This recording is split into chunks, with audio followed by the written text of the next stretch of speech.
unit of believers kulento ubunye babazalwane. Let's say ubunye babazalwane. Yeah, ngicela ukuncenga ngesizulu bazalwane ngizothi uphohlo lapha nalapha ngesingesi ne.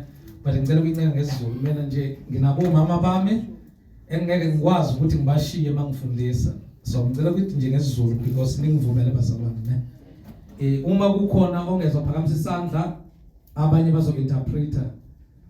So but nje ngicela ukuyishaya ngesizulu ukuze ugogo uXaba nomama laphiyana noma mafilika bayi understand kahle lento engiyikhulumayo nabo bonke abomama because akusikho ukuthi isilungu abasazi bayasazi but bayabathanda ukuthi ivangeli balamukele ngesilendo ngesintu isintu not culture balamukele ngelanguage yabo so bathanda ukuthi lidluliselwe ugogo ngimangalela tholakele one day kwagoba la phambili mangiqeda wathi ucela ngibhala ama verse ngangiflow ngesilungu nama terms repent flow from that day monga bheka I just started learn to teach in simplicity yeah ukoko vlog wathi ucela ngiphinde wonke lama verse lawo so ngathi ukoko ngimangalela kusimakade ukuthi uNkulunkulu engamletha lazohlala isession yonke mangiqeda mina ngimenza ngiunderstand and kumsebenzi wami lokho so sizokhuluma ngobunye babazalwane sizobheka emkhulekweni kaJesu but before ngiye emkhulekweni kaJesu bazalwane kunento ekumele si-understand ubunye bufundiswe ngendlela eziningi ubunye bufundiswe ngokuthi kwakhulunywa ukuthi amalento ubunye kumele amasonto angabi namagama ubunye kumele abantu bahlanganyele endaweni eyodwa kwashiwo izinto eziningi ngobunye then kwasetshenziswa le scripture lesi engizosifundisa namhlanje. So namhlanje sizobheka because lana bekhuluma uJesu. Let's say the intent of the author. Asithi inhloso yombhali. So sizobheka ukuthi uJesu ubeqondeni yini into adefuna ukuyikhuluma and ubekhuluma nobani. Let's say the audience. Asithi ngesizulu akade ekhuluma nabo. Then sibheka sitheni umphumela akade umphumela akade uexpectile kubona. So izona ndlela esihlola ngayo masibheka ilento iBhayibheli esizobheka ngayo lento namhlanje today the intent of the author the audience the intent ukuthi kungani umbhalo ubebhala iaudience ubebhalela bobani then okwesithathu isizathu yini into akade efuna bayenze kushuthi bekwenzakaleni akade efuna bayilungise. So namu uJesu la uyathandaza mayizothandaza uJesu kunezinto eziningi akazithathayo. Ngiyazi bazalwane ukuthi sikhule kuthiwa ilento ubaba wethu osezulwini is the Lord's prayer. Angithi sikhule kanjalo bazalwane. Sikhule ukuthi ubaba wethu osezulwini is the Lord's prayer. Practically who was teaching who to pray then? Ubani ade fundisa umuntu ukuthi athandaze? Ubefundisa abafundi bakhe. So is it the Lord's prayer? Exactly. Ubefundisa bona ukuthi bathandaze kanjani. So because if we are saying the Lord's prayer we need to find him praying. Kumele sithole athandaza. And kumele sithole athandaza yena direct athandaza convicted praying. But lana bathina abafundi kuye sifundise then wenzani after that ufundisa abafundi ukuthandaza. So umkhuleko lona ubufundiswa bani? Abafundi. So can we really say it's the Lord's prayer? No, we can't. If maybe we were to bekumele sinikeze umkhuleko eBhayibhelini isihloko esithi Lord's prayer, it was supposed to be John chapter 17. Because ku John chapter 17 ubani adethandaza? uJesu ethandaza kubani? uNkulunkulu. Esithandazela first bani yena ethandazela nobani nabafundi ethandazela nathi esizosindiswa ngevangeli elizohanjiswa abafundi. So we can maybe qualify lo mthandazo as the Lord's prayer. There's nothing sinful about saying ilendo our Father is the Lord's prayer, but we are just looking, sizamkuba accurate. Sibheka ukuthi really is that the Lord's prayer? No. Jesus was teaching about ubengathandazi. So we cannot necessarily say as far as usithi umthandazo omkhulu or sithi umthandazo wenkosi. uJesu nakho la kathandaza khona. And another prayer ebesingayisho sithi maybe it's the Lord's prayer. Mayese siphambaneni uJesu uthini? Eloi eli lama sabakuthana ngithi. So here it was Jesus communicating to my Lord, why have you forsaken me? Nkulunkulu wami ungishiyelani? So if I pray kwenzakalani ngikhuluma noNkulunkulu. So we need to really scrutinize sibhekisise ukuthi ingabe umthandazo omkhulu khona into ebizwa umthandazo omkhulu, khona into ebizwa umthandazo omkhulu bazalwane, khona umthandazo omncane noma omkhulu. Umthandazo, a prayer is a prayer. Ukuthi nomthandazo omkhulu umuntu azazilungisa lesishona umthandazo omkhulu baba wethu osezulwini. So namhlanje sizobheka umthandazo kaJesu. Sizofunda kuJohn 17 verse number 15 nozuko. Angiceli ukuba ubasuse ezweni. Yes. Kepha ngicela ukuba ubalonde kokubi. Yeah. Abasibo abezwe. Yes. Njengalokhu nami angisiye owezwe. So one thing engifuna si highlight la. uJesu uthi abasibo abezwe. Njengalokhu nami angisiye owezwe. So uJesu emkhulekeni wakhe uzoza ukuthi akakhulekeli kuphela abapostola kade beme phambi kwakhe, ukhulekela nathi. So uchaza ukuthini uJesu mayethi angisibelenda abasibo abezwe njengoba nami ngingasiyo owezwe. So what does that mean? So in other words, uJesu akasho ukuthi mamoleni mamsindo uzovele uhlwithwe la. Uzovele uhlwithwe. I think the speaker uzovele uhlwithe ungabusababikho emhlabeni, because emthandazweni wakhe uthi ngithandaza ukuthi ungabasusi emhlabeni. Because akusiba abani abezwe njengalokhu nami ngingasiyo owezwe. So qhubeka nozuko.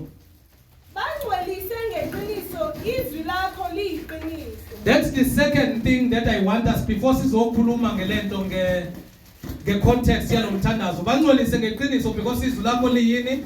Liyiqiniso. Why uJesu athi izwi likaNkulunkulu liyiqiniso? It's because uJesu uyini? uJesu ulizwi.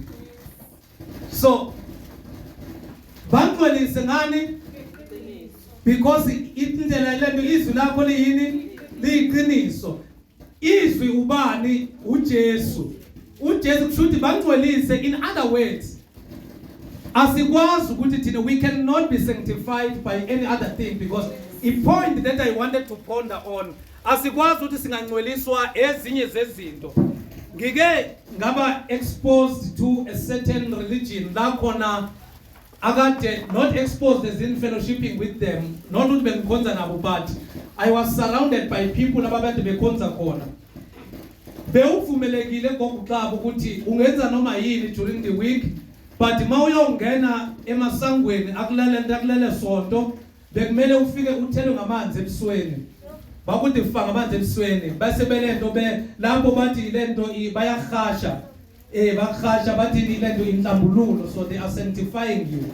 So umuntu akahlanjululwa ngamanzi, umuntu akahlanjululwa ngesubstance. We have seen it even with TV. Bekunenkonzo last week kade usibona zitrenda kuma TV nakuma social network kuthiwa kunenkonzo ezibizwa ngenhlambululo yamanzi. Umuntu akahlanjululwa ngamanzi. Ingakho nama devil worshippers ayageza ngithi ingakho nezangoma ziyageza ziqhubeke zibe izangoma. Yini into esanctify umuntu? uJesu uthi sanctify them with thy word. Bangcwelise ngezwi lakho. Then engagcina lapho ngoba izwi lakho Nkosi liyiqiniso. In other words, ngamanye amazwi, ukuze umzalwane angcweliswe asidingi kakhulu i-physical appearance yakhe, asidingi indlela obonakala ngayo. Leyo nto into yokugcina. Asidingi ukuthi i-dress code yakho ime kanjani. Leyo nto yokugcina. asidingi ukuthi isiketi sakho sifike emaqakaleni noma sifike emadolweni. Into yokugcina le asidingi ukuthi ugqoke ibhruke noma ugqoke isiketi mawuze enkonzweni. Into yokugcina leyo because kunabantu abangafaka zonke lezo zinto lezo, but at the end of the day they are not sanctified by the word. Abangcweliswanga ngezwi likaNkulunkulu. Because izwi likaNkulunkulu malingcwelisa lenzana ukuqala mamandu lishintsha inhliziyo yakho. It changes your heart. So sanctification does not begin by the physical appearance, but sanctification begins ngaphakathi. Ngelinye ilanga beza kuJesu alento abafarisi bathi abafundi bakho uma bedla abagezi izandla. uJesu uthi nina nithukutsa inkezo ngaphandle but nikhohlwa ukuyithukutsa kuphi ngaphakathi. Uthi ikuphi okubulalayo? Uthi okungenayo kunjani akubulali, but okubulalayo kunjani ilokhu okuphumayo. So ama-danger amakhulu izinto ezisuka ngaphakathi. As the man thinketh so he is. Njengalokhu umuntu acabanga unjalo. So umuntu akusiye lo muntu ombona ngaphandle, but umuntu ilo muntu ombona ngaphakathi. So Jesus is saying, sanctify them with thy word, for your word is the truth. Uthi bangcolise ngezwi lakho ngoba izwi lakho liyiqiniso. Qhubeka nosuku. Njengalokho wangithumela ezweni. Yes. Nami ngibathumela ezweni. So let's hold it here. Nivusa amakhanda. Cela sivusa amakhanda sonke. Njengoba wangithumela kanjalo nami ngenzani? Ngibathumela ezweni. Kuna la uJesu futhi in the book of John is saying, as my Father has sent me, so do I send them. So ubani othume omunye la? uNkulunkulu uthume bani? uJesu. uJesu uthume bani? Thina njengabafundi bakhe. So uma uJesu athume thina, ubani umuntu okumele abonakale ekuhlanganeni kwethu? Masihlangene kokuqaba, ubani umuntu okubonakale? uJesu. Because thina sithunyiwe, like bengithume uHlengiwe noLina amanzi. Into engifuna kube kumele bayilethe kimi yini? Amanzi. Angifuni bangitshele izitori zabo nokuthi bona sebezizwa kanjani endleleni. So ubani othuma omunye? uNkulunkulu uthuma uJesu, uJesu uthume thina. So ukuhlangana kwethu kumele kuveze bani? Kumele kuveze uJesu. Ukushumayela kwethu kumele kuveze bani? Kumele kuveze uJesu. Ukwenza kwethu kumele kuveze bani? Kuveze uJesu. I-relationship yethu kumele ilento iveze bani? Iveze uJesu. But na umbuzo omkhulu make baloyi, ingabe ukuhlobana ne-relationship, ingabe ukuhlobana kwethu njengabazalwane kuyamveza na uJesu? Kanjani mfundisi? Uma sihlangene noSimanga noOyi nobongani, ekuhlanganeni kwethu senza sure ukuthi asihlangani no Uyanda noKatleho noThabang. And ekuhlanganeni kwethu ama discussion wethu sihlanganisa umzalwane, ngithi sihlanganisa uJesu, but ama discussion wami nobongani noOyi noSimanga awahambisani noJesu. Izinto esizikhulumayo asivezi uJesu. Uma engekho uYanda sikhuluma ngoUyanda, and ziningi izinto esizibona ezirong kuYanda. Wait a minute, as a matter of fact, kuze kanjani ukuthi sithi si i-family of believers bese mina ngikhetha ukurelate better noSimanga nobongani noOyintando? Already it's because kunama preferences, and lawo ma preferences are not scriptural. Lawo ma preferences enziwa intando yami. And inkinga iqala lapho ke ebudlelwaneni babazalwane, because once kwaqala izinto nobuhlobo sahlobana ngeyami intando, then what happens? Ama group ayaqala enkonzweni, because abazalwane kunama group, and umuntu ama group akusikho ukuthi ulawulwe umoya mawunama group, awulawulwanga umoya, abantu obapreferayo, because kunabantu abangabapreferi. Ziningi izathu. Abanye abekho kwiligi yakho. Does the Bible say you need to relate based on iligi yakho? No, the Bible say we need to relate based on our faith. Secondly, abanye, it's because At times you feel intimidated by them. There are a lot of factors that are unscripturally angenayo, especially with local church. And mayingena with local church, akala ainze ukwahlukana. And ukwahlukana sizofunda la ukuthi uJesu uthi yini ingozi yokwahlukana kwabazalwane. Because if we were to be honest, abantu masingathembeka sonke la. Kuna preferences akhona ngaphakathi. Omunye prefer ukuhamba nalo, omunye prefer ukuhamba nalo, omunye prefer ukuhamba nalo. And izathu zalokho azina msebenzi neBhayibheli izinto esizifunayo. Omunye abanye bazibathola ama shoulder to cry on. Abanye ziningi izinto esizitholayo ngaphakathi, but in problem in the process of that ama discussion nosuku esiba nawo, does those discussion promote the one that have sent us?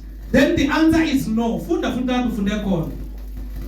Njengalokho wangithumela ezweni. Yes. Nami ngibathumela ezweni. Qhubeka. Ngiyazingcolisa ngenxa yabo ukuba bangcoliswe nabo ngeqiniso. Angiceleli laba bodwa, kepha nalabo abakholwa yimi ngezwi labo. Yes. Ukuba bonke babe munye. Let's say bonke babe munye. So uJesu uthandazelane la 1 ukuthi bonke babe njani? Are we united as the church, as the body of Christ, and as the local assembly? Singabe simunye, are we united? We are not. And the question is, then are we those? Singabona la uJesu kade bakhulekela. Because laba kade bakhulekela uthe ubatselela ukuthi babe njani? Babe munye. So the question is,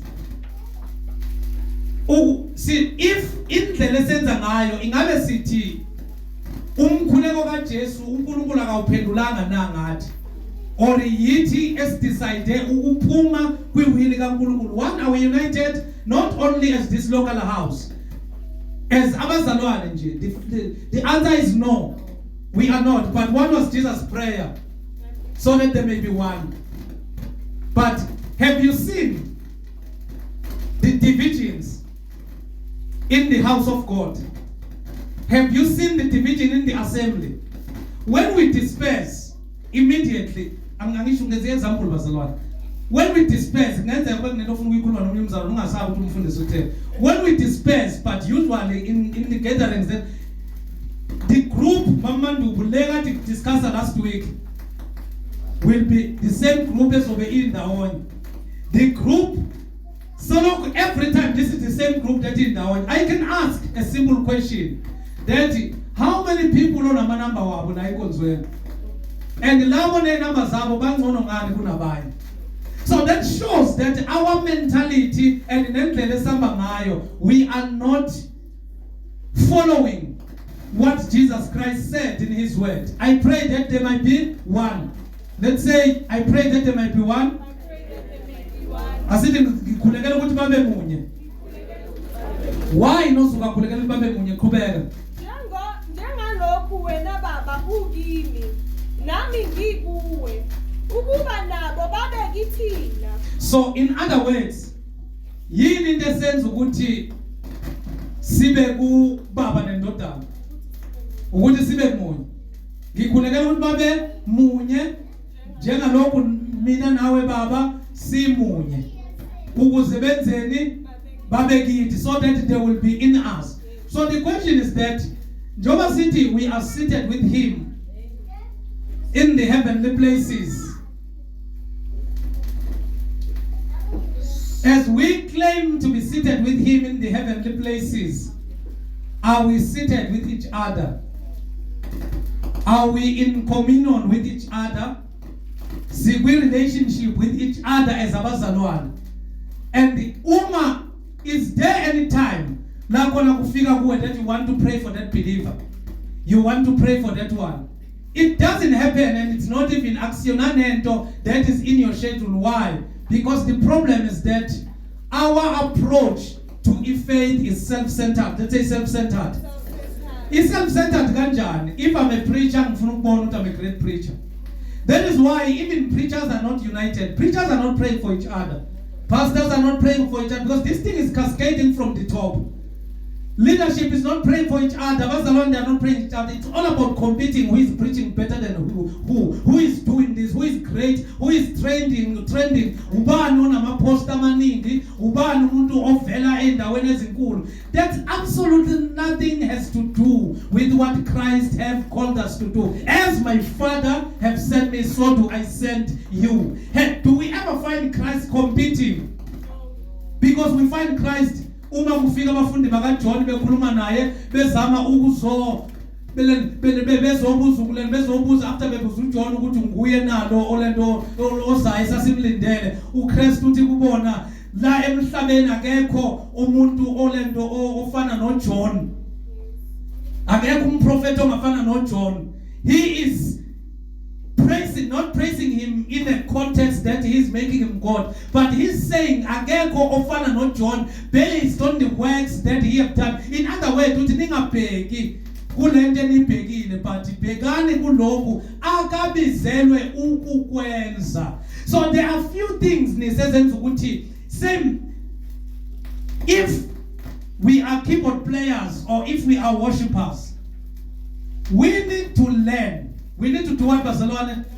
Kumele sifunde that Tina, it is not about who sing better than who. But what is very important is that who is singing with the heart of God. The one who is singing othula ngenhliziyo noma udumisa ngenhliziyo kaNkulunkulu. Umbona nangempilo yakhe. What is worship? Maybe if I can deviate. Worship is not singing. Uma bethi ingelosi ziyambabaza zisuka ingelosi zithi zicula zithi ngokunika umvuzo omkhulu. No, that's not what they are saying. They are saying you are holy, the Lord God Almighty. That is worship. As a matter of fact, all of us sonke singama worshippers here. Umuntu othi worship on the problem. I-worshipers are not simple. Ukudumisa, ukutusa umuntu. In your prayers awumdumisa uNkulunkulu. So that's your job. Let everything that have breath do what?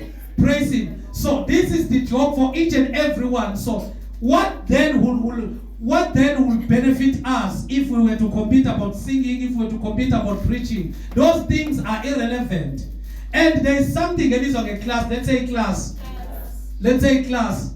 E-class, not a look funda. Kuna class that is orchestrated from the pit of hell. Leli lokuhlukanisa abantu ukuthi lo usesigabeni sami lo akeke esigabeni sami, so angikwazi ukuthi ngarelate nalowo muntu. So loyo mkhuba loyo awunabuKristu, awunabuNkulunkulu, umkhuba olethwa uSathane so that azohlukanisa umzimba kaKristu. So the sober Christians, abazalwana abasober, they understand that mangirelate noSimanga, I'm relating noSimanga based on the image of God that I am seeing. And uSimanga did not receive the church when he came. Did not receive my standards. Less sinners. Because bazalwane lina the standards.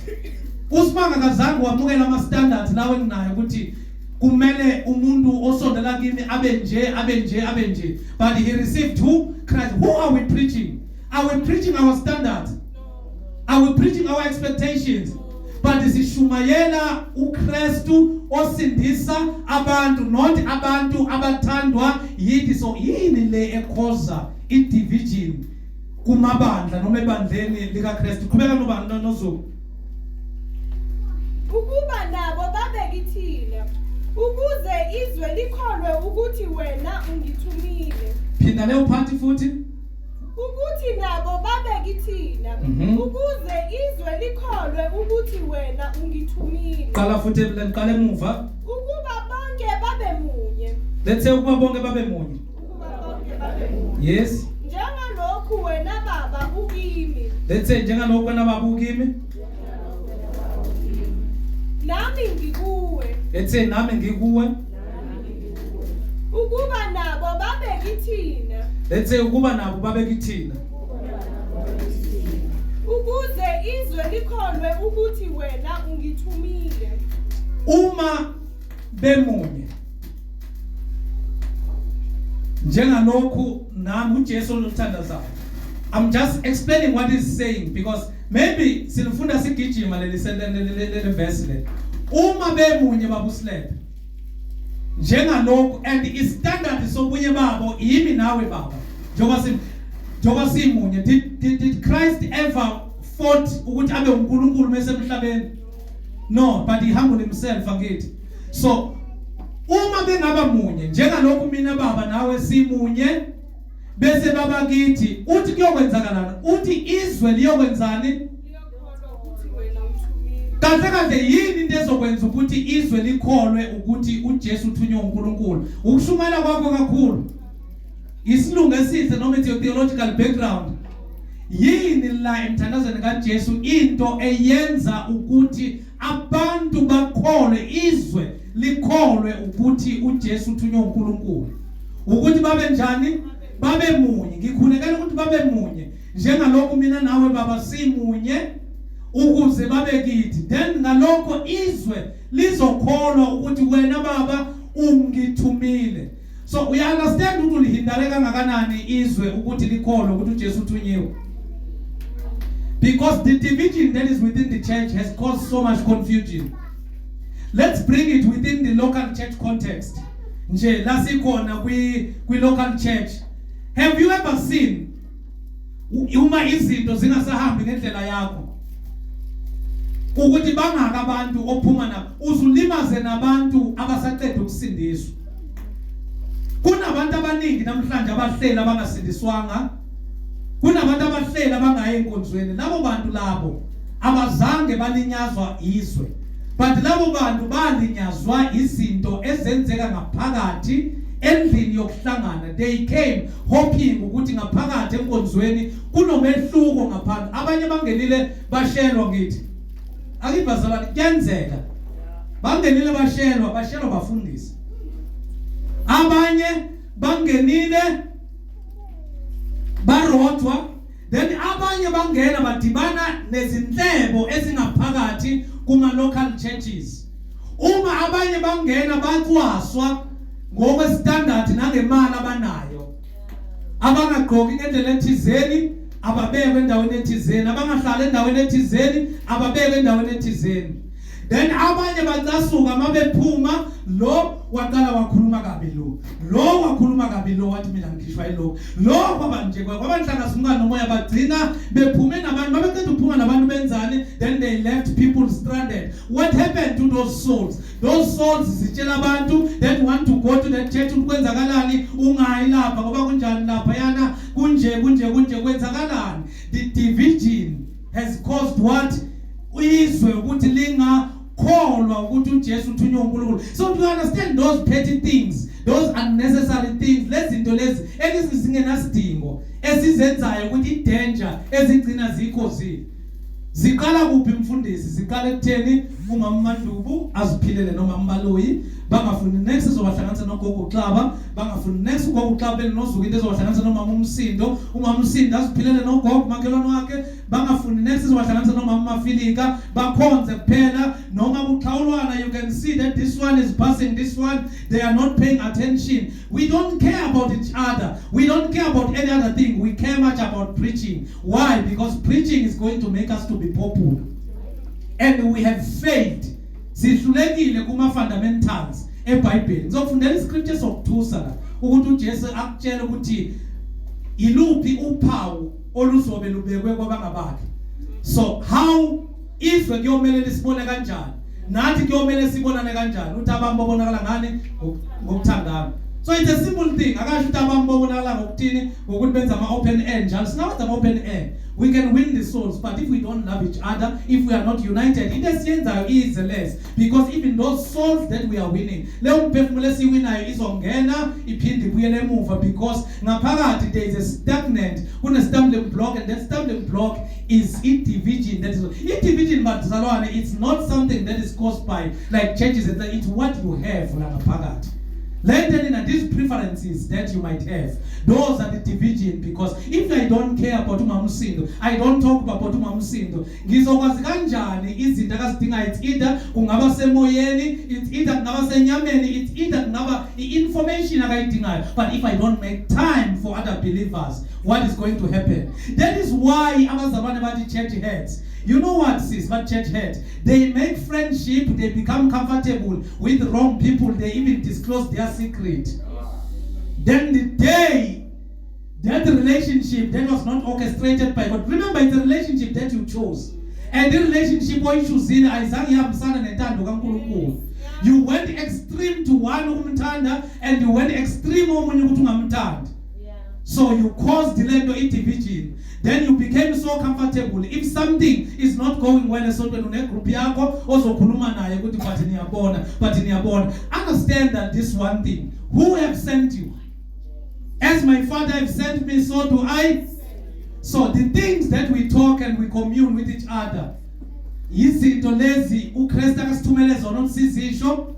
No, not at all. So where do we stand, Tina, when it comes to the issues of unity? Because the reason why I'm bringing this, I wanted to teach discipleship class about this teaching. I said, kunabantu abasindisiwe that are Western, those that are abaqeda ukusindiswa when it comes to this. Abanye it's a lack of knowledge, abanye it's ignorant, abanye it's deliberate. In the first church, kukhona lalethi iBhayibheli khona uPeter wagijima wahambe buza athi ushota ngani mama ushota ngani no, but literally they sold their position. Who sold their position? Not the apostles, the church. They sold their positions. Then what did they do? Benzani gogo mabeqeda ukuthengisa into zabo banikeza iloyo naloyo njengokuswela kwabo. So if bekuyile bandla leli ke le 21st century, le bandla leli elingcono kakhulu elingarelate nabanye abantu based on their standard, besizobona kanjani inkinga laba abanye abazalwane ababhekene nazo? Then the question is, what is the good news? What is the gospel? The gospel is the good news. Are we spreading the good news? Impilo yethu masihamba, are we spreading the good news with our works? Are we spreading the good news with our lives? We know the answer for each and every one of us. So those are the things that we need to understand as abazalwane, that bazalwane, this thing of gathering to say mina I've came to umfundisi alone, as long as I relate well, as long as mina ngihlobana kahle nomfundisi, it's unbiblical.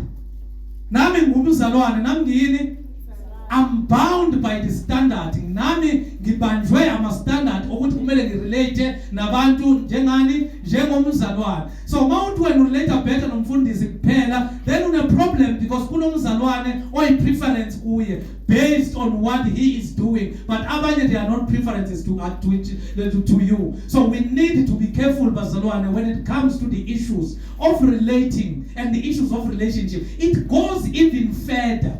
It goes even further. I've seen marriages being broken because of what emanated from the church. Ngibone imishado inqamuka because of izinto eziqale kuphi enkonzweni, because at times singalibalekela iqiniso, but kunabazalwane abahlebayo. Singalibalekela iqiniso kunabazalwane abanenhliziyo ezinkulu. Singalibalekela iqiniso kunabazalwane abaphakeme. Abanjani? Abaphakeme. Yimpiko, they are untouchable. You can't reach their level. But is that what we are called to do? Yini umzimba? Isandla singakwazi ukuthi sikhoma siqeda ushaya ikeyboard, isandla sikhoshele ilento amehlo sithi wena amehlo bewunquluzile nje ubhekile mangishaya ikeyboard. Isandla cannot do that, because ukuze isandla sishaya ikeyboard bekumele select sibone ngani ngamehlo, ukuze amehlo abone bekumele amehlo ahlale kuphi ekhanda. So we are the body, si umzimba kaKristu, lelo nalelo lunga lomzimba elicabanga ukuthi linga operate kangcono outside the spheres of umzimba, then lithunjiwe isitha. Because once you begin mawuqala ubone ngathi sekunezinto ongazenza, because in local church we underestimate it, but this is the vehicle that God created. Local church is biblical. That is why Paul is even writing to Timothy, putting ama standard ukuthi kumele ama elders abeke kanjani, kumele ama leaders abeke kanjani, because umuntu akabenzi umfundisi because ushumayela kahle. Angazi noma niyangizwa nami. Umuntu akabi umuholi webandla because ushumayela kahle. Ziningi izinto. What is the character of that person within the local church? That is why ngithi tabang, be afraid of a person that just omazise kamfundisi, but you can't trace ukuthi ubuya kuphi useve kanjani kwenzakaleni, because those are the most important things esizikhohlwayo. And lezo zinto zifana nenuntu nesilwane ekuthiwa inuntu esingawesi isihlahla sazi ugogo emakhaya sithi sihlahla kancane siqeda impande zesihlahla singagcina sisiwisile. So we ignore such things, and those things are very nakhi batanisukulu. Umfundisi ufuna nenzeni? So qhubeka nozuku. Nenkazimulo ongiphe yona ngiyiphile bona ukuze babe munye njengalokhu thina simunye. So if uMamandubo is given a gift yokuhlabelela eyana ukuze if uMambaloyi ashumayela, it's because so that sizoba, because mashumayela kumele benzeni akithi sibabiza to the family of believers. Kwenzakalani ngelanga lePentecost umfundisi? Ngelanga lePentecost batholakala omunye uzilalela ubhala umfoko wakhe ubhekile lento yisibayo. But batholakala kanjani? Bamunye bahlangene ndawonye. Icommand iphume kubani? Uthi lindani kuphi eJerusalem ukuze nimukeliswe amandla kaMoya oyiNgcwele. So uJesu have been preaching and teaching about the unity. Is there any time where uJesu akathe ehlala emakhaya sizokwenza iZoom? But every time mayibona ixuku kwenzakalani? Bathi ngithi zelele wabona ixuku kwenzani? Wakhuphukela entabeni. Mehlezi phansi abafundi bakhe beza kuye waqala wenzani? Wabafundi where the teachings akade teach abafundi ukuthi bazoba powerful kangakanani. But he was teaching them about how ukuthi kumele baziconduct kanjani, baphile kanjani ukuze bamukeleke, because abazalwane namhlanje abasathandeki. At times into yenza ukuthi kube nzima mama Ntumo ukuthi sishubulele kushunyana bashumayela abazalwane kwezinye indawo. It's because abazalwane bazwa njengabantu abaphakeme. Ivangeli esiliphethe lihle liyamukeleka kubantu, but isitshe siliphethe size sikhethe. Can you imagine mangiqeda ukubiza to the family, there is my boy, yesterday is lento ufikile wakhonza nathi uNkulunkulu wenza imanga babonela de bekhona empilweni yakhe, that is why he came here. Now uyafika namhlanje, I can't relate with him, kumele adlule ku protocol before azofika. But I called him, I prayed for him, God worked in him, and God developed the relationship between me and I, because whether ukhonza la or akakhonza naye, what God have revealed kuye, we are relating. And I need to monitor and relate with him. If I learn umfundisi and even relate with the pastor, so that the pastor is going to understand how we help this young man. So just imagine, before I feel afonele unozuku check his schedule. I understand that day is busy, but if you want to do the right thing, especially when it comes to the things of God, that is not necessary. What causes that? Because there are people, if I'm saying they must pass through a certain person, but kunalabo bakhona yokufika njengobani njengaye lo engithea kube uyo arrangeayo uyakhona ukufika kimi ngosiye. So yini into ehlukile kuye nabanye. So I've created some sort of a division and the class of people that need abakhonayo ukuthi bafinyelele kimi. Angisakwazi ukufinyelela kugogo, angisakwazi ukufinyelela kumama. Mangifika sekumele kubhekwe kuze kudatazele ukuthi kumele ngihlalise kubi. Those things, it begins from with us not teaching the church in an issue of being united. Your problem should be my problem. Akumelanga ube namahloni uma kuze mina, because kuze umzalwane wakho. But namhlanje kunzima usaba nokubiza abazalwane, sisaba nokwenza ama home sales, because senza ama home sales lo zobuya sekakhulume ngefurniture yalo ukuthi itshekile, lo sekakhulume ukuthi akuna mbheda akuna stove, umoya omubi bazalwane. This is evil. This is evil, because umzalwane wakho ubona ukuthi umbhede utshekile, isimo sime kahle kwethe umbhede, and ungezi la asifuna ukwazi thina, asifuna ukwenzani. Akithi ubona umbhede la ehlala khona ubona ngesontweni, ubone kuphi umbhede ekhaya not esontweni, lingena phi isonto, hambisa umbhede kuphi. Mawubona ukushoda kwecathulo komntwana ekhaya, hambisa icathulo kuphi. Ungasifaka sifuna ukubona, because ubona umntwana ubona ngesonto and ubona isifanga isonto. So this is how we need to relate. as the local church. But kuyabiza ke lokho kubiza ukuthi usindiswe. Amen. Qala. Because uma usindiswa, God subject you into a status of being humble. Ukwazi ukuzithoba. Umuntu ohumble akacontrolwa izinto akanazo. Abantu bahlale bethi wena mfundisi ushumayela izinto na ushumayeli ngeprosperity. I've prospered bazalwane. I've prospered. If there is someone that drove cars at a young age, I'm that person. But there is one thing that I've realized, Gogo. There is one thing that I've realized. Within a tip of a finger, God can turn those things upside down. Ngubane ngimdinga more between lezinto noNkulunkulu. So uma ngidinga uNkulunkulu angikwazi ukuthi ngingarelate nabantu bakhe ngingabathandi.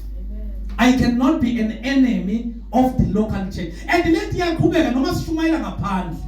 Kunabantu esithi bayasithuka emisebenzini masikhuluma ngoChrist. At times yithi indlela esipresente ngayo.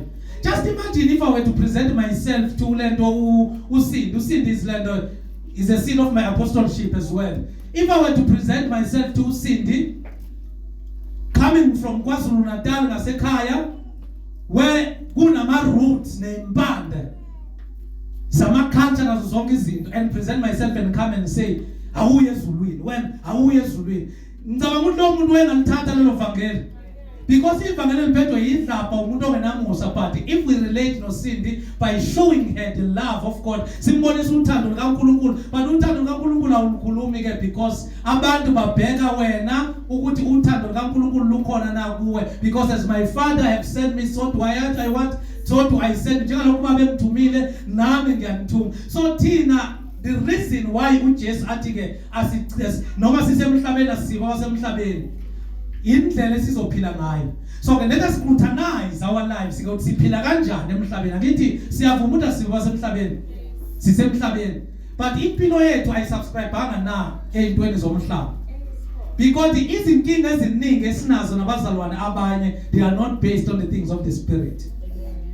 They are based, lezo zinto lezo zixhomekeke ezintweni ezilawula inyama yethu, zixhomekeke ukuthi ubani uthethe wathini ngami, ubani ukhulume wathini ngami, ubani akangibhekanga kahle, ubani wenza this and that. Kuze kufinyelele nabafundisi umuntu azathi ngibhekisitsha abantu mabenikela, makunikela lo munye ngithi raba shakhanda irabanda, makunikela lo munye ngiyathula ngithi msize Nkosi. Those are the divisions, because practically kunabantu you might find that a person is working, ungathola ukuthi umuntu uyasebenza but kunezinto ngaleso sikhathi ezingenzi anikele ngeexpectation yakho. That is why we teach according to what you have purposed in your heart. So we cannot put a gun on people's heads. Akasibeka isibhamu sesibabamba abantu ukuthi ngizorelate nawe, ngithandazela mina umuntu onikela kanje, angimthandazela. So you are causing a division, but you are sent to bring a unity. Because unity is very, very important in the house of God. The reason why we are struggling, the reason why some brethren are demon possessed, abanye imihla ngemihla bahlale bekhuswa amademon, inqaba ukuthi basubscribe to the standard of the earth, bengaphakathi enkonzweni because of izinto abazenzayo ezingasahambisani. Because kunabantu elingaphelelanga bengazange bahleba, kunabantu elingaphelelanga bengazange bamosha, kunabantu elingaphelelanga bengazange bazibakhuba abanye abantu. Kunomuntu ongathi wazingenela nje, uthola ukuthi umahle ufake ilento iroko, ngiyalibona ukuthi selikhathele, ngithi uvela wena dlaphandini uthi aliselibi nje iroko lakho. Is that the right way yokukhuluma? No, akusi right way yokukhuluma. Yibi indlela ehle yokukhuluma is the action to show her love. Hamba uyothenga iroko and give to umahle, or maungenalo mthathe umise kwitailor niyothunga iroko libe right, because we are the family of believers. Let me ask you an example. Lo malume wakho uphuza utshwala uhlala ethuka every day, uhlukene naye? No, because you prioritize a relationship with your flesh more than the relationship of the spirit. So your priorities are clear. Our mothers are insulting us about salvation. There are cases that are coming, don't we relate with them? But he didn't kube nzima ukuthi ngixolelane ngibuyisane nogogo uXaba uma kunento akayishilo kimi. Okumuntu esendlini eyi1, okumuntu esikhuluma ngazwilinye, okumuntu esikhomandiwe iBhayibheli izwa nje ukuthi uthini uDavid uthi bheka kuhle kumnandi uma abazalwane behlanganyele bemunye. uthi kufana namafutha wehla esileveni sika Aaron azafinyelela emphethweni wengubo yakhe. So do you understand, there is a blessing that is proclaimed ekuhlanganyele nje kwabazalwane, but not ukuhlanganyela sizokhonza, ukuhlanganyela sinjani simoya munye. Just imagine in the book of Acts chapter number 4 what happened. Uma uPeter no John bephuma ejele kwenzakalani? Before Peter no John baphuma ejele kwenzakalani? They prayed and they worshipped. What was the church doing? The church was praying, and what were the result? Uma bephuma baya kuphi? Did they go to each and everyone's house? Abazange balahleka bamuslim. They knew the address of where to find the saint. So there comes a question. When umzalwane wakho aba nenkinga, does he or she know ukuthi abazalwane batholakala kuphi to meet that problem? So we are not understanding the pattern that the first church has set. The Bible says those that believed, they were in one mind and they were in one heart. Then what did they do? They devoted themselves to the teaching of the apostles again. Then after that, and in fellowship, and then after that, and the breaking of bread, and after that, and in prayer. You know, Tina, what do? We take one. Tina, we are devoting ourselves in fellowship. Because I doubt if we were devoting, as students of apostle, I doubt if this is a because it represents unity, it represents communion, it represents sharing. Then after that, in Bible, lithi ababe nezinto ababe namaplus benzani bawathengisa, mabaqeda ukuwathengisa lithini bathatha imali bayilahlela kuphi enyaweni zabapostoli. Then after that lithi akekho noyedwa wayenjani phakathi owayeswele, iloyo naloyo babelwa njengokuswela kwakhe. Alisho ukuthi kunomuntu adeza phambili afika athi ningibona nje mina ngiyanikela bazalwane, asimshuthu umuntu size simfake na ku Facebook uma simsiza. Why don't mfaka ku Facebook? Wow, unto you have received your reward on earth, and you have received your God bless you. You are a good person on Facebook, but you have lost a serious reward that is in the Father. Because the Father said, what you are doing on the left, the right must not comprehend what you are doing. But when if ezakho zenziwa pepenene unceda ugogo ufuna kwaziwe, congratulations, you have gained the whole world, but you have lost your very own life. So after that ibandla maliqeda ukulenda ukwabelana lithi akukho noyedwa wayeswele. Then lithi kwenzakalani ke mamandubu, lithi uNkulunkulu wanezela abasindiswayo. Lithi kunezimanga ezenziwa yini so abasindiswayo lana abanezelwa intshumayelo, banezelwa yini inhliziyo neunity ibandla elinayo. So do you understand that those are the important things that we are missing? We can go around and say have a shumela kahle umfundisi, but what do you do mabazalwane bezongena ngaphakathi? Are we in a spirit of unity? Are we in one mind? Isekelo zejele azisamazameswanga ukuthi uPeter we powerful, uJohn we powerful, uPaul we powerful, ulendo uSilas we powerful, azisanga lokho. Zisanyisa izokwana ukumuntu wamqondo munye, zisanyiswa yimo being subjected and fully offering their bodies as a living sacrifice to God. So what is happening after that? Everything they abakhuluma ngayo iyenzeka. So Tina, we complicated this issue of the gospel. Kwenzakalani eKorinte mayifika kuphela kuPaul? Manje uPaul mebhalela abaseKorinte uthi abanye abantu bangabani? BangabaPaul, abanye abantu bangabaSephas, abanye abantu bangabaApollo, uthi abanye abantu bangakaKristu. So the way abantu abakhoze division ngakhona baze abanye bazicategorize ukuthi bangabakaPeter versus uKristu. So do you understand ukuthi uSathane esedlala ngengqondo yomzalwane efuna ukuhlukanisa ukuthi kwenzakalani? So ziningi izinto that we need to understand and learn as the brethren. We learn about the issue of unity. Unity is not a preaching. Let's say unity is not a preaching, but it's an action. And unity is a command. Uthini uJesu uthi hambani nokwenza abafundi ezweni zonke bese nenzeni nibabhaphathise egameni likaYise nelendodana nelikaMoya oNgcwele. uthi after that bese nenzani nibafundisa lokhu the commands lese ngenifundise zona yiziphi lo ma command. Unity is a part of that command. Ubunye is a part of that command. Ubunye akusikho kahle kahle mamanda ukuthi kumele njalo sihlale sihamba njengeinyengelezi sinelona ukuthi inyengelezi zihamba zombili njalo. Akusikho ubunye lokho singaba njengeinyengelezi ngicabangela uSathane. But ubunye, it wants us to be in one mind. Because the groups that I've seen in churches and in the places where I went to preach, those groups, within the groups, they are competing amongst each other. Because that group ihlangene vele, not because ihlangene so uNkulunkulu akusi unit. I group ehlangene because lo unalokho enginako, lo unalokho enginako, lo unalokho enginako. Then masihlangana sesiyaqala siyacompete ukuthi ubani onakho ukudlula omunye. So are we promoting unity? Not. Same with the pastors. In relationship bafundisa ilast.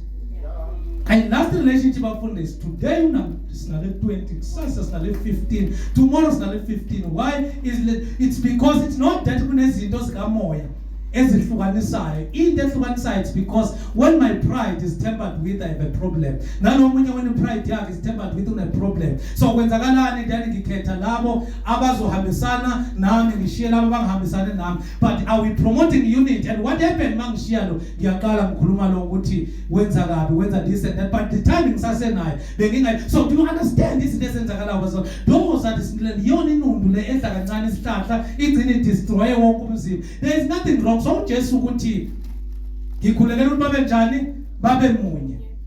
Ubunye babo nasi standard ukuthi mina nobaba sinjani simunye. Mabele masimunye na masimunye na bemunye bazokwenzani bazohlala kithi.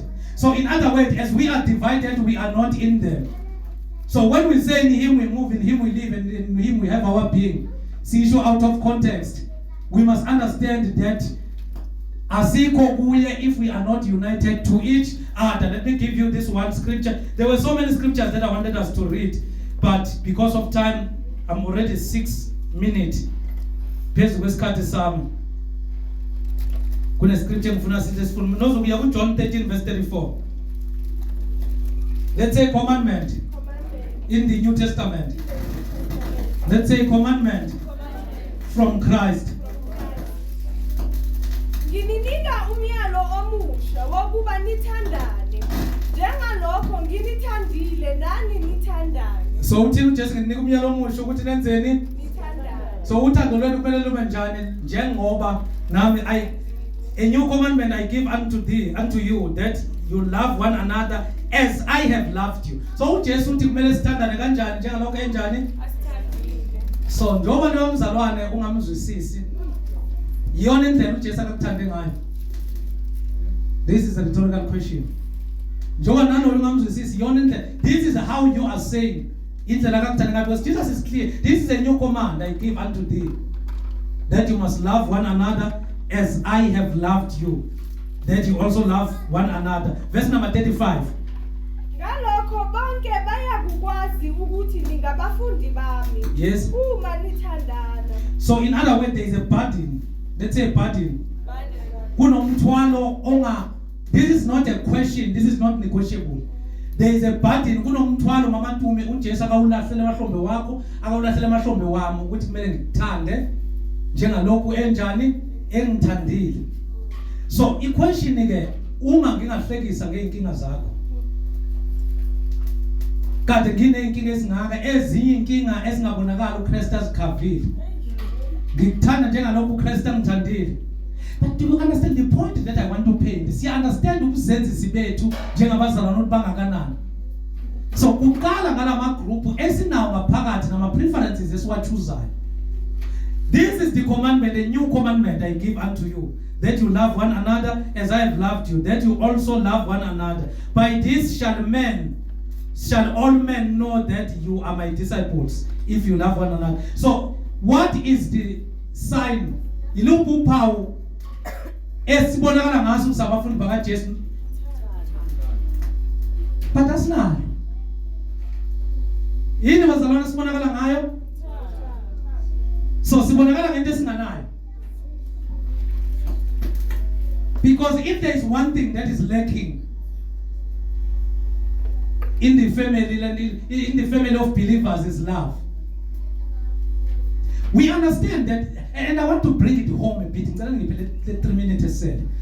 ngifuna ukuyibuyisela ekhaya kancane nje ake siyekele ukusondana ake siyekele asisizo akekho umuntu omzondayo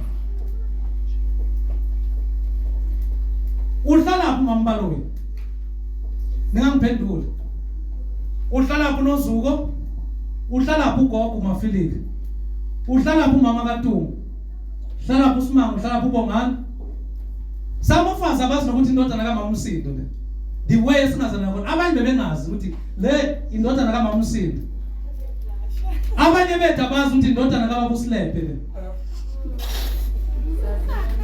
abanye abazi ukuthi indodana kaMama uMdlavana kaMama uMdile esemuva. But if we knew each other, we had those chat with each other sithandana besizokwazi ukuthi lo umntwana kabani abanye abazi nokuthi mangithi umama kaTumi imuphi uTumi esikhuluma ngayo. Others don't even know ukuthi amahle njengokuhlalela Sunday ubani babakho ubani mamakho ubuya kuphi. A child that came uNkulunkulu akasinikeze yona abazali bakhe abayikhululile. Abanye abazali abomama they might, some of them might not even tell ukuthi amahle ubuya kuphi kwenzakalani. Bambona nje ezanomfundisi le ntombazane engishuthayo le umntanami they don't even know abanye ukuthi umntwana kabani. They don't know ukuthi umntwana kaMatshepo who is that Matshepo umntwana kaMama Mtsweneng who is that Mama Mtsweneng urelate njani nomfundisi. So do you understand that we don't know each other? Amen. We don't know each other. It's even worse when abangazi ukuthi ubani unkosikazi kaBaba uSilephe. Some of us abazi ukuthi lensizwe shama drama lapha yana ibuyaphi kwenzakalani ngayo beyikuphi ona lo muntu okade engekho. So you see bazalwane, we are minding our own businesses. But kuhamba kanjalo now with your biological sister, with your brother, with your best friend who is not even a believer. You text them, Tsala. And the conversations that we are even discussing have nothing to do with the lifestyle that we have chosen. That is why we are so much deceived and weak in faith. Because that loophole yelento ye division iyona esetshenzisiwe. Laba bathi bangaka Ngubane. Laba bathi bona baba se JCRM. Laba bathi bona baka Kristu. Laba bathi bona bazingeni ba neutral ukuthi ubani wenzani. But the problem is that sapa patisela kuliphi igama. Is Christ divided? No. But why thina sihlukene? It should then now even two things in two places which is like a khona. Ukuthi John 17 uthi ubunye buzokwenza ukuthi izwe lenzeni likholwe ukuthi uthunywe ubaba. In John chapter number 13 verse 34 35 uthi by this shall all men know that you are my disciples if you love one another. Shall we stand on our feet?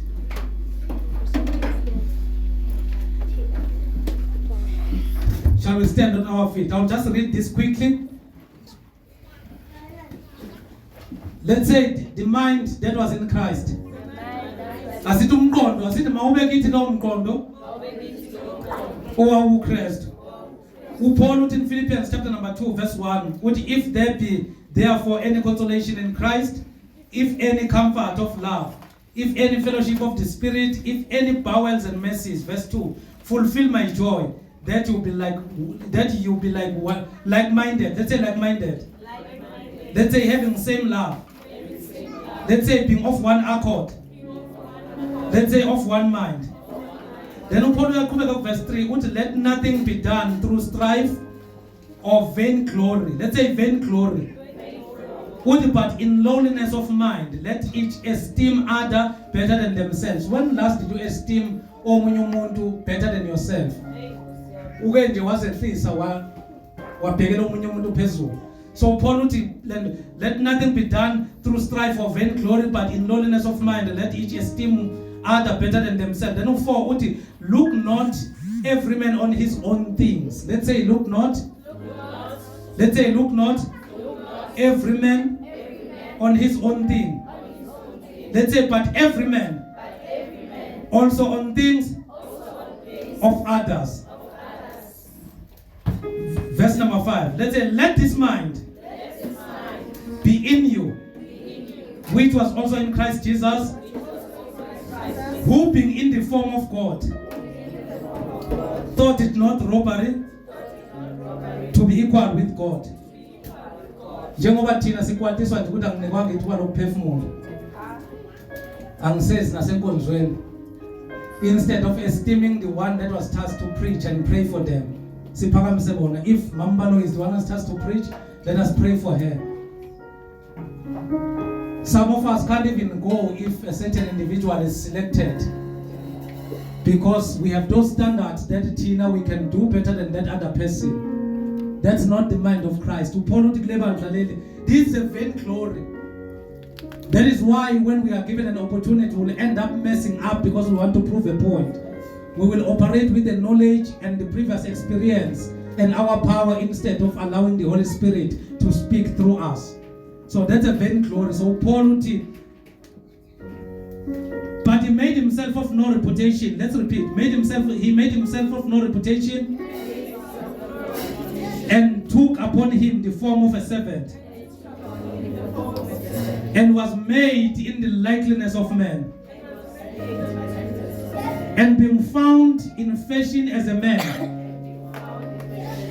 he humbled himself and became obedient unto death, even death of the cross. Wherefore God also had highly exalted him and given him a name which is above every name. Christ did not give himself the name, but he humbled himself. He knew that he was God, but he did not compete. Paul is saying to this church in Philippi that let us consider others at times better than us, and let each one of us mind each other's business. You are not going to be broken. Angeke kusuke anything unless you want to be a celebrity. Celebrity alifuna ukubonakala lingena emikhukhwini. But Tina, the family that we have of believers, for now our dwelling or the dwelling of the saint is here. And this is who this church is. And we thank God for that. And I'm happy for each and everyone. So we need to be careful that our relationships azilawulwa ukuthi siziva kanjani ngomuntu. Angisho ukuthi hamba ngobungani nomuntu. Alisho la ukuthi they devoted themselves in friendship. Because friendship have killed. Actually, we are a family. Let's say we are a family. Let's say we are united. We are one-minded. We are in one spirit. We shall pray for one another. We shall love one another. No matter what happened. Let's give God a hand of praise.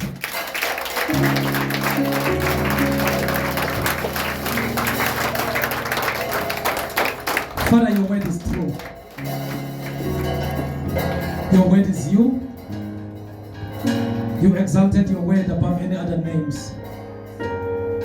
We thank you for whatever that you have taught in this place. Father, here we are. Sivula inhliziyo zethu. Simukela izwi lakho. Izwi lakho lingamandla, izwi lakho liyaphila. Izwi lakho libuyele emuva lingawenzanga umsebenzi. Siyalikholwa izwi lakho. Sisize uNkulunkulu namandla. Sibambele mfihlakalo sambulele yona. You said this is a new commandment that I give unto you, that you may love one another as I have loved you. You said, oh Lord Jesus, in John chapter number 17, I pray that they might be united, or they might be one, as I and the Father are one, so that they will be in us. Then the world will believe that indeed you have sent me. Father, we pray that you make us the light in this community. You make us the lamp elikhanya ekubonakaleni. You make us the salt that will bring taste in this generation. Father, we pray for the transformation of the minds. We pray for the spirit of humility. We come against each and every spirit of pride that make us to not serve one another. We pray even for the couples. We pray for the families, the fathers and sons, the daughters and mothers, the mothers and sons, the fathers and daughters, the grandfathers, the grandmothers. We pray that we may be able to relate according to how you have patterned us. We thank you, Father. We exalt your name. You are lifted high above any other things. You are lifted high above the heavens. You have no limitations. Heaven cannot contain you. Even the earth cannot contain you. You were there before those two things were created, and they were all created and be subjected to you. Father, we thank you. In Jesus' mighty name. Bazalwane makhona othatha isinqumo sokumukela uJesu njengenkosi nomsindisi.